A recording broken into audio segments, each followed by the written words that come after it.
Welcome to The Forest Garden, a podcast for gardeners who want to upgrade their landscapes into biodiverse food forest systems.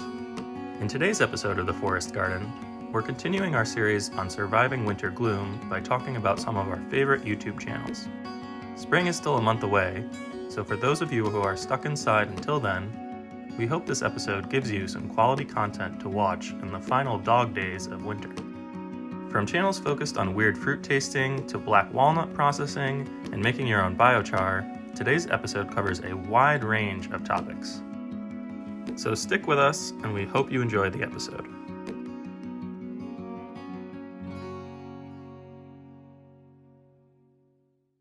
So yeah, how have you been?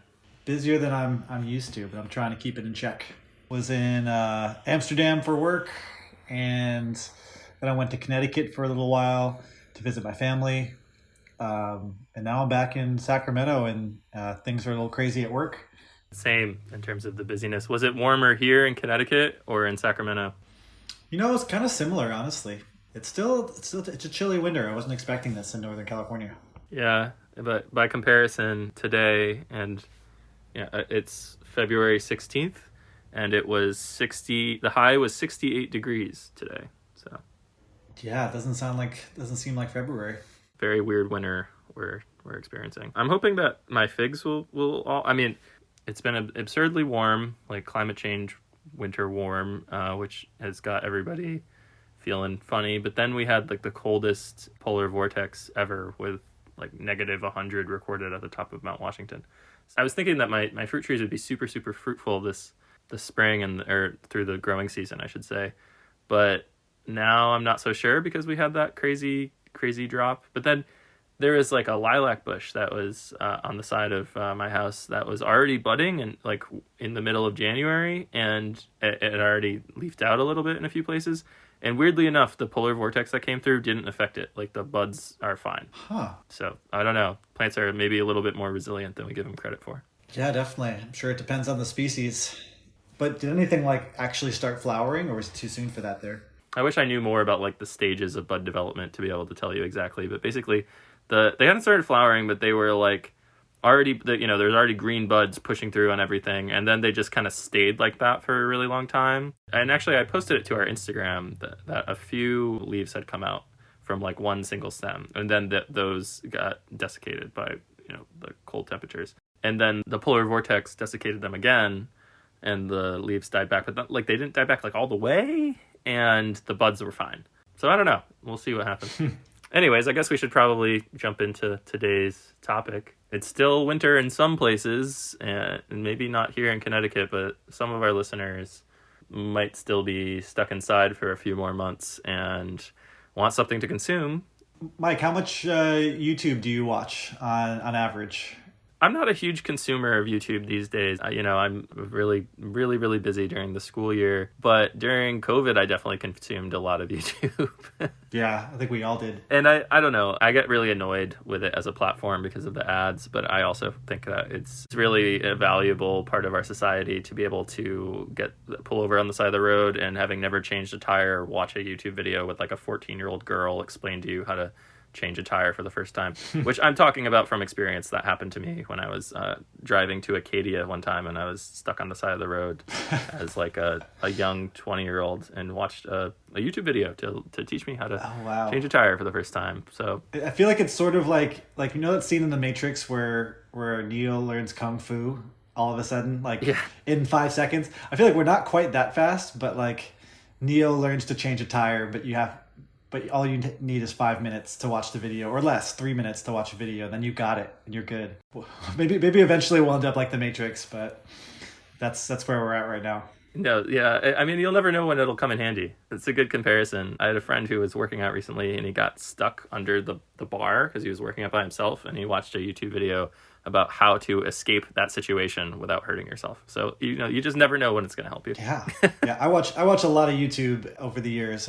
I've amassed a pretty big subscribership in terms of I'm subscribed to a lot of channels, get a lot of recommended videos.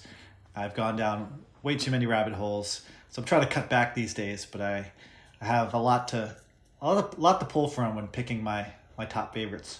Cool. Well, do you want to go first in our back and forth here, or should I go first? I'll start off with pretty much my all-time favorite for the last 5 years. For people who have been listening to this podcast for a while, well, actually, I think we're the same way. Like you and I both just really like to taste test different types of fruits and vegetables, and just are really curious about recipes and the food component to growing plants, and specifically the stuff that's on the edges, the fringes of culture, and things that maybe people haven't tried, or that maybe at least our culture hasn't tried, but we need to be exposed to more. So there's this one channel that I really like called Weird Explorer, and that doesn't really give you too much context, but... Well, he used to be called Weird Fruit Explorer. Now it's just Weird Explorer, because he's changed his brand up, I guess. But when it was Weird Fruit Explorer, it was a little bit more of an immediate understanding. Right. I guess maybe it pulls you in. You're like, okay, what kind of exploration? You find out more. And this guy is a contortionist of all things, and he travels the world. As he's traveling, he tries, because he loves fruit, I think he's vegan, he tries everything he can possibly get his hands on. And over the years, he's developed very extensive YouTube channel. I think he's got hundreds of thousands of subscribers now, many, many videos. He'll do everything from like cultivars of different types of peaches all the way to ultra rare durian varieties too.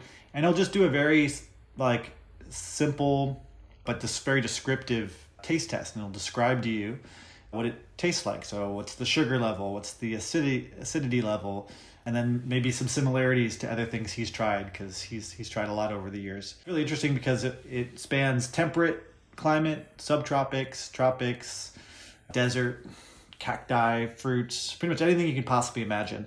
And I've learned a ton over the years, and I've actually ordered seeds and plants based off of his recommendations. Mike, it sounds like you've watched his channel before as well. Have there been any videos that you've liked of his? The video that I was just thinking of while you were talking, he did a review of the hardy trifoliate orange, which is like the only citrus that you can grow in like zone 5. Mm-hmm. But it's really more of an ornamental than an edible fruit. And I think his video is helpful there because it kind of starts it out with a disclaimer. And he's like, so I was like here to tell you about this awesome fruit that I've been eating all week and making and drinking and consuming and whatever. But then I just fed a little bit of it to my girlfriend, and she got horribly sick. Oh, wow. Some of the weird fruits that we talk about, even on this podcast, like would be completely fine for some person to eat, and then another person could be allergic. And just because it's a lot of these different obscure fruits aren't widely consumed, there's not like a whole lot of data out there about how many people of the population are allergic, or like tons of people have peanut allergies, but not that many people know whether or not they're going to have a bad reaction to eating hardy trifoliate orange. Right. And actually I thought back to a time when I processed a bunch of them, and maybe I'm like, this is like fuzzy memory or something, but I was thinking, I was like, oh crap, that might have happened to me, because I remember I was with some people, we like used it as like a mixer in an alcoholic beverage. Mm-hmm. And I think that somebody had like a little bit of an upset stomach, but we didn't have that much of the juice. And usually what people use that for is to make marmalade anyway. But his channel is awesome. Are there any ones that really stood out to you? Yeah, there's been so many over the years, but more recently I've been collecting guava varieties and to grow both indoors and outdoors. And I'm going to try to make some crosses too, which I'm really excited to play around with. But I really want to collect varieties that are really good for eating fresh, not necessarily for making like really sour ones, or ones that are best for making jams, or ones that are there are certain varieties that are good for transport, commercial purposes, but not for just fresh eating. And so I've watched, he has probably like a dozen, maybe more different varieties of guavas and related species. Some of them I realized that, I probably don't need to order that one, because he's saying that this one is like all tartness, no sweetness. Okay, I'm probably not going to order that because I'm not interested in that. But then there's another one that he says, because I think him and I both have kind of similar tastes based off of his ratings of other things that I've tried. So when he says this is my favorite, or these three are my top favorite, it's like, okay, I'm going to order those top three. He's got a few that he's released recently on the narrow leaf guava, the I think a purple forest guava, And man, I think there's been so many different kinds of these tried, but those are the ones that I've been watching recently.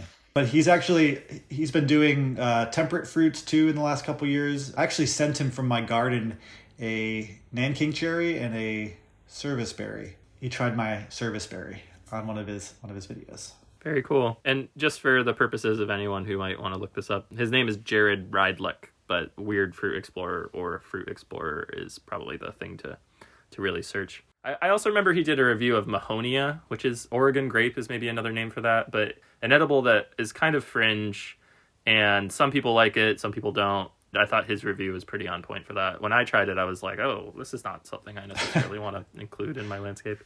So yeah, it's got a pretty incredible database of flavor. Like if you're someone who's really deep into the world of weird edible plants, maybe consider checking out some of his videos before spending $20 plus shipping to order something from a nursery. That's a really, really good first channel, Ben. Yeah, one of my favorites. All right, your turn.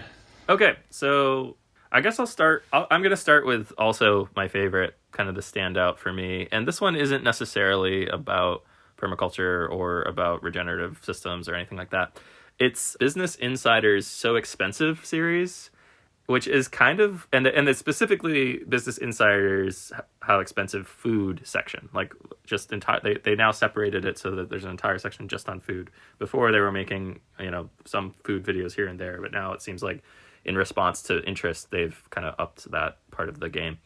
And it really kind of calls back to like my childhood obsession with like how it's made, like the PBS series or whatever it was, where it's like, this is how jeans are made. And you're just like watching the jeans go through the machines and get formed. And it's a cool concept to see the why or the how behind something that otherwise you would have never known.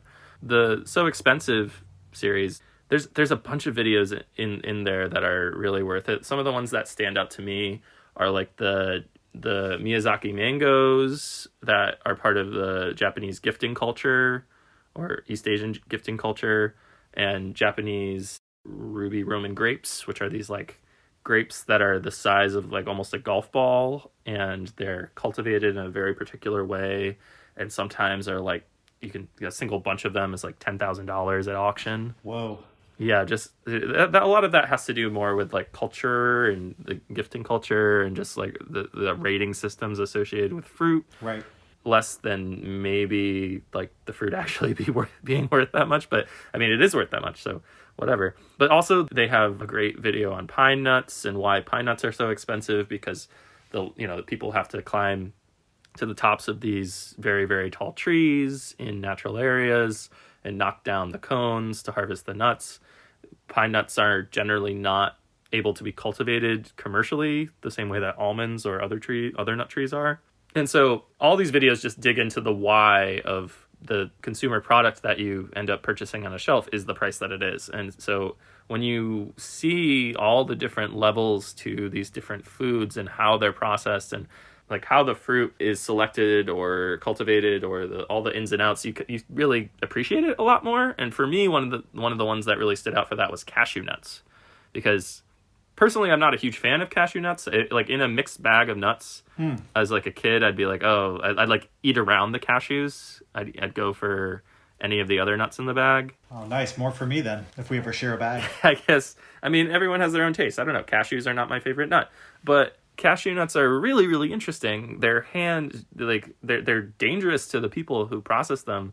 They have the same toxin that poison ivy has. Yeah, Anacardiaceae. Yeah, and so the actual processing of removing the nut from the greater fruit or hull, that's probably not the right word.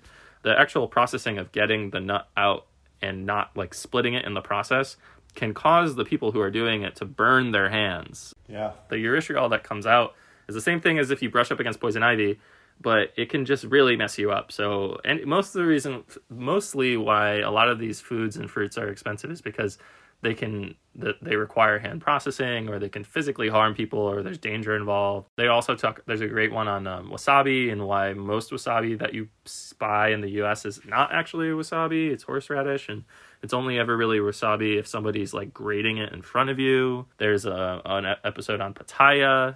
Yeah, that one's interesting. That one I learned a lot from that one, because what I learned is these are cactus fruits, but they're not like tuna. It's like the prickly pear cactus fruit. They're like a different species of cactus, and apparently the fruit is much better, and it's got all these different colors. There's red, yellow, orange, white, pink. So that's another one to add to the list. Yeah, and the color, and also the rate at which they like decay, and they also have a great video on mezcal and how mezcal is processed. Just a really fantastic series. I guess we should move on to your next recommendation.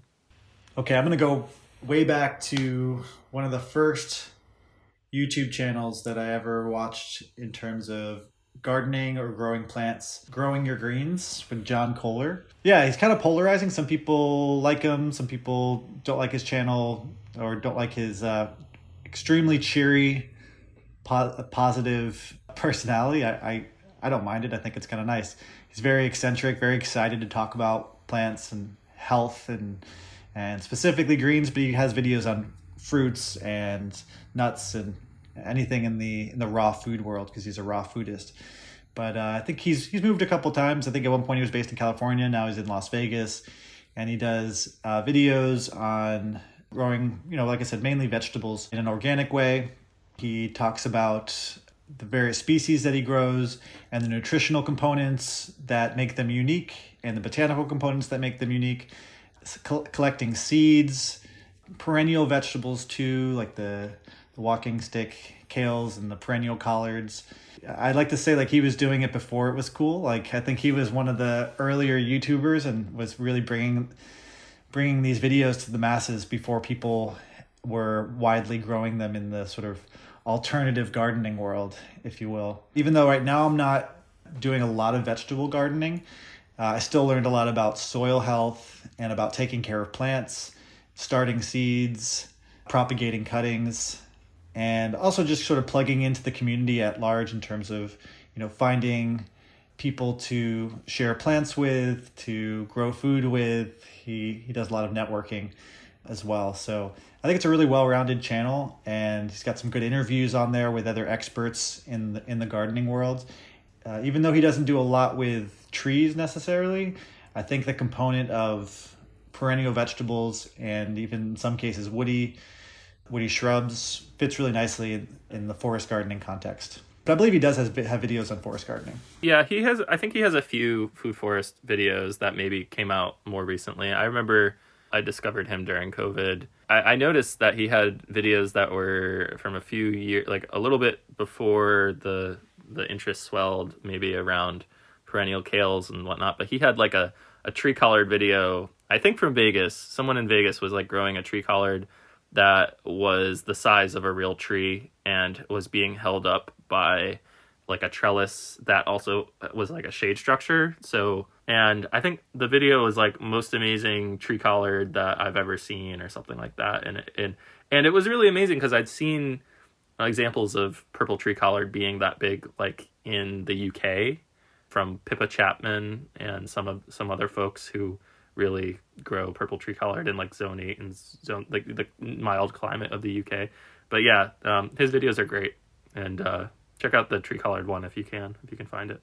And the other thing I like is he has videos on how to use the foods, because sometimes how it goes when you're growing vegetables and fruits for that matter, is sometimes when you get a little, you actually get a lot, and you have to figure out what to do with all these apples or all this kale or whatever the thing that you're growing is. And he's got videos on juicing. I think he also is a juicer salesman, so he knows a lot about juicers, dehydrators, fermentation.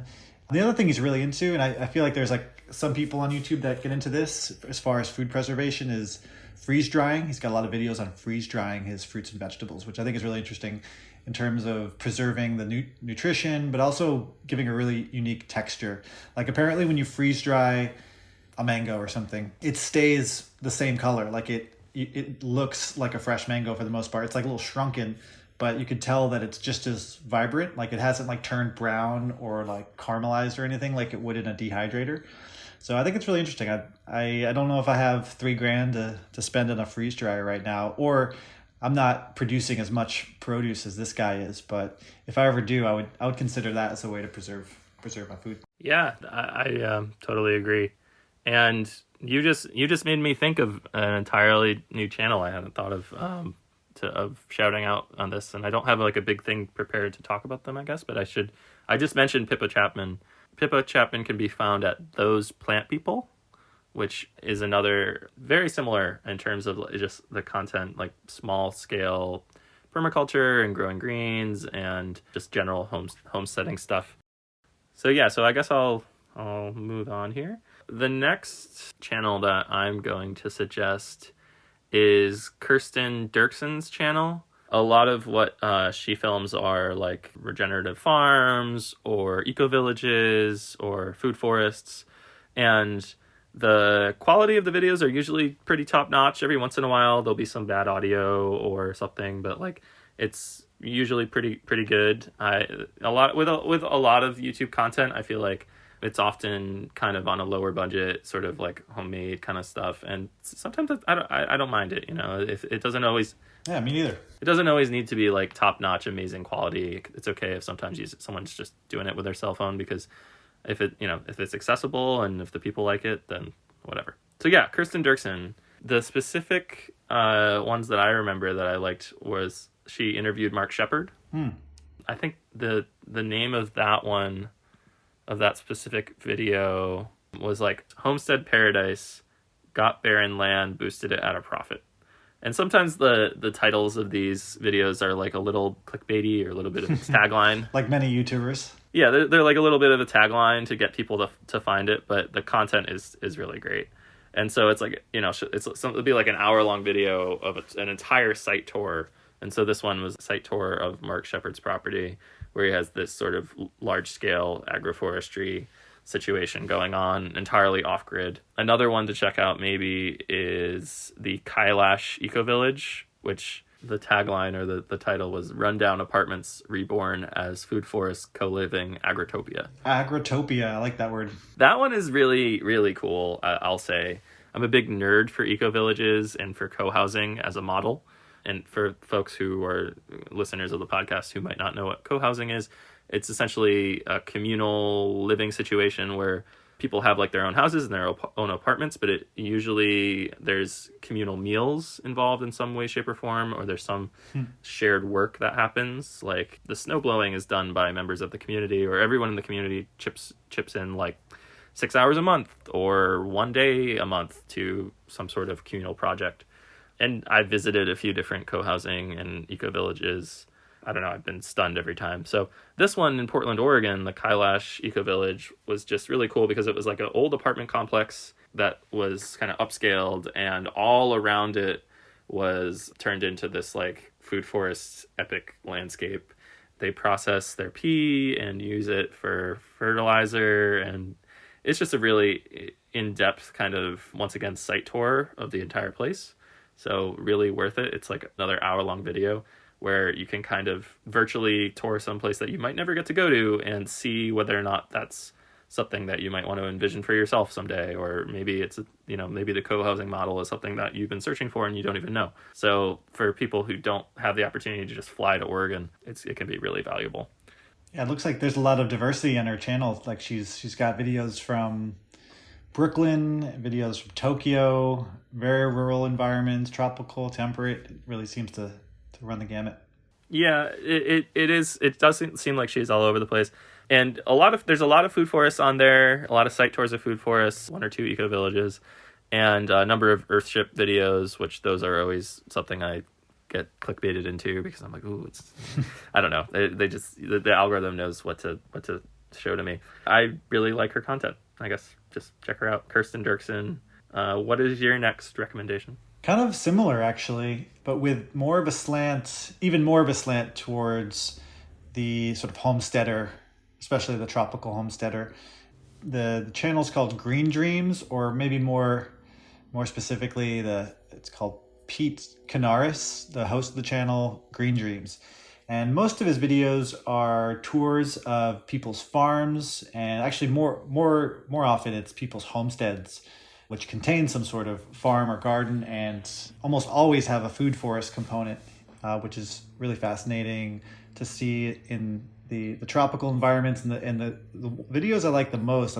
I don't know if I have a specific one in mind, but the ones that I've seen from his channel, where he'll go to just really remote old food forests in the tropics, get toured by the owner of the site and the person who's watched these trees or originally planted these trees in most cases, and just to get the insight of how they manage their property, how they trim their trees, how they store their fruits and vegetables. The cool thing about his channel, though, is that he'll visit sites that are at all stages. So in some cases, there are people who are just getting started homesteading, and they've just bought the site and they're starting to do some site preparation. Maybe they're removing lawn so that they can plant. And then other people who are sort of in mid-succession, that they've been doing this for 5 years, 10 years, and are starting to see their vegetables and fruit crops come in. It's just a really beautiful channel. Like, he takes a lot of pride in the videography, and there's drone footage, and he'll do on the ground, like really deep in the food forest too, and everything in between. And so he'll go to Costa Rica, he goes to Florida, places in the U.S. He's got an older channel. I think it's been around for a while. I actually got a chance to meet Pete in Florida at Mango Mania. It's like a fruit festival in Florida, so I got to meet him there. Is that in Homestead? Yeah, at Homestead, yes. He was kind of a celebrity, like a YouTube celebrity when he was there, so it was kind of funny to see. I want to go to that now that I have a close friend who lives within a commutable distance to Homestead. When does that happen? Does that happen in like June or July or something? Usually July, like early July. Gotcha. I really want to go this year. Yeah, maybe we'll bump into each other. All right, so I guess I'll do the next. Yeah, take us home. The next one on and I have like a bunch to recommend, so I'm picking from. Let's see here. I guess the next one I'll talk about is Edible Acres, Sean Dembrosky, based in the Ithaca area of New York, upstate New York. I got the opportunity to visit Sean's homestead back during COVID, and it was very, very cool. The videos that are on the channel that I've found most helpful over the years, which to be honest, these days I don't really watch any of his content because I just don't have the time, and I don't really watch that much YouTube in general, although the Business Insider stuff I do find time to fit in. But when I had more time to watch YouTube, I would really, really kind of look forward to any time a new Edible Acres video came out, especially during the pandemic when we were all stuck at home. Some of the content that he makes is, it's all like general homesteading and permaculture and food forest kind of stuff. But specifically, he has some videos on biochar making, which I found pretty interesting because during like the winter time when you can't be outside in your forest garden or your garden or whatever, I often found like I still wanted to be doing something to benefit my garden, and you can definitely make biochar during the winter. And because it involves making a fire, you can also potentially warm up next to it, and it could be a social element of a gathering or something like that. And he has a few different videos around biochar, so I recommend checking those out.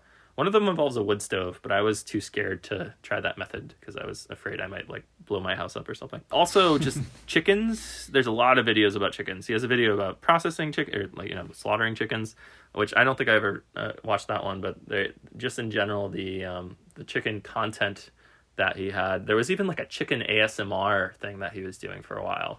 And it was just, I don't know if ASMR is the right word, but it was just like no commentary, videos of chickens. And I totally watched all of those. Like it was at the height of the pandemic, and I was just like, this is great. It's just chickens just doing their thing. Like I could totally, if there was like a live cam, I would tune into this. And a lot of it revolves around compost and chickens and sort of like locally sourced, one man's trash is another man's treasure. So finding the local connections in your community of restaurants who have a lot of food waste and approaching them and being like, hey, I have all these chickens I need to feed. Can we work out some sort of trading situation? Maybe I hook you up with some seeds from my garden and you hook me up with all of your food waste. And I don't know if I'm speaking kind of ad lib right now. I don't know if that's actually what he did or not, but there's a few different episodes around that kind of concept or idea, like the leaf bags that are left on the side of the road. And it's like a fantastic resource for folks who compost, who throughout the winter, like you have a never ending supply of green waste that you put into your little compost container and then bring out to a larger bin. But when the ground is frozen, you don't necessarily have like a giant supply of browns, quote unquote browns, like leaves or hay or whatever. And so, if you can find a way to collect a lot of those leaf bags, like he does in a few of his videos, it can be really useful. Mm-hmm. You can sort of keep them in an area that they stay a little bit warmer and then use them in your compost throughout the winter, which, I wouldn't have thought of that at all without his videos and his content. And also he has a great, this is something I know you definitely have seen with your degree being so closely related to this species, but he has at least one, maybe two videos on black walnut processing, which I found very, very interesting. And it's this method where you use like a drill, and at the base of the drill, you attach something that spins and put it in water with all of the walnuts in water, and you just spin them around. It makes like this little vortex, and that just knocks off all of the husks and reveals just the, what you want, the nuts, which you can then take out and dry. Although the process of it is very dirty because the husks will stain your clothes and your hands. And I did that once, and I had black fingertips for like a month. Oh, yes. I know that feeling. It was very hard to explain to people. People were just like, I don't know, I'd be like, at a bar with friends or something, and they'd be like, oh, did you did a pen explode on you? And I'm like, oh, no, it's like this, it's a little bit more in-depth than that. Yeah, you got to be careful. But yeah, Edible Acres, a lot of videos. Yeah. And when I met him, I was just like, oh yeah, this is so cool. You should like try doing the YouTube thing sometime. And I had no idea that he was like a huge presence on YouTube at that time. Yeah, he's got 139,000 subscribers. He's doing really well. Yeah, and Sasha is really cool also. The two of them are just like this like homesteading like dream team. Yeah, what I like about him and his channel is he really likes to focus on like the low-tech solutions to problems in permaculture. Like how can we, solve this issue in terms of like feeding the chickens or keeping them warm or propagating plants in a way that like costs next to nothing, maybe takes a little bit of time to set up, but is like relatively self-replicating. It doesn't always rely on, purchasing new fancy equipment, which I really appreciate. And just sort of working with nature. Like what are the natural processes? Well, we have all these resources that are, because I think he lives in like a semi-suburban setting. So he's got access to a lot of leaves and mulch. And he's like, let's really rely on that to bring up the fertility levels. And let's really rely on the types of plants that like to propagate themselves readily and really be, working with those natural cycles and things that are naturally vigorous and really benefiting from that, as opposed to trying to do everything the hard way, which is definitely not the permaculture way. But yeah, the guy has got a really strong work ethic too. He's always working on new projects. He's always putting out YouTube videos, so it's definitely an inspirational channel. You gotta hustle. Yeah, he lives on a very busy road, and so and it's funny because there's like this massive vegetative like sound barrier. So when I first went there, I completely drove by the house because I couldn't see the driveway. The whole area, like the whole like general area of Ithaca, is kind of a hub for folks who are interested in this sort of thing. Mm-hmm. And there was like an amazing, like the coolest grocery store I've ever seen there. That was like, it's called the Greed Star Co-op, if anyone's in the area. Oh, that sounds cool. Do you have, I have a few more that I want to shout out without going really in depth. Do you have another one you want to cover? I can't remember which one of us went first. Well, the only last one I'll mention is a shameless self-promotion for The Forest Gardener, which happens to be my YouTube channel. It follows my adventures over the years, starting forest gardens, doing plant breeding, going on just traveling, exploring. Like I've got one on exploring food forests in the Bahamas, which is really interesting. But then there's ones from my food forest in Nashville, ones from the plant breeding lab, and I'll likely do more now that I'm doing more traveling for my work now. And it occurs to me that's how we met, because I found one of your YouTube videos. Oh, yeah. That's right. And then you messaged me on Instagram. Yeah, just a little bit of, internet stalking after finding your video, and turns out we grew up a town away from each other. Which one was it? It was... Oh, that's a good question. It might have been the Passiflora one, because that's the one that always sticks out in my head. And at the time, I was really into Passiflora. Mm-hmm. But it also might have been... Did you have a video about Chinese tune? Yeah, probably. Yeah, it might have been that one. Or I also remember... Maybe this was the same video, but I remember that you had a video about wine caps. Mm-hmm. And at the time, I was interested in tune, wine caps, and Passiflora. So it could have been any of those.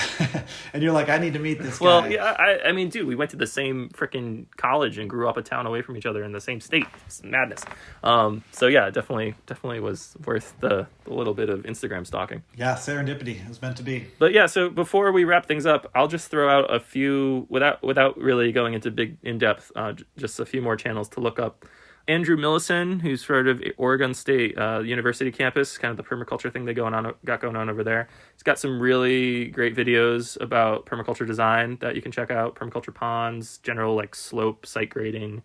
Happen Films, which is really popular. I'm sure many people who've listened to this have already heard or watched a few of them. Regenerative stuff with goats, David Holmgren interview, a few other things, lots of videos. Exploring Alternatives is a different channel. I think that one's in Canada, because it seems like everything they shoot is in Canada. Some off-grid earthships and geodesic dome, like gardens. I remember a few of those. A lot of great stuff on there. Regenerative Films, which I shouted out in our last episode. They have an intro to agroforestry video, which is pretty good on there, and also one about using ducks and geese in a regenerative system. I think if you just look up Regenerative Films and like duck farm, that'll come up. And that's my spiel, I guess. Nice. Well, sounds like everyone, including me, has some YouTube videos to check out, some new channels to subscribe to. Yeah, it's a learning opportunity.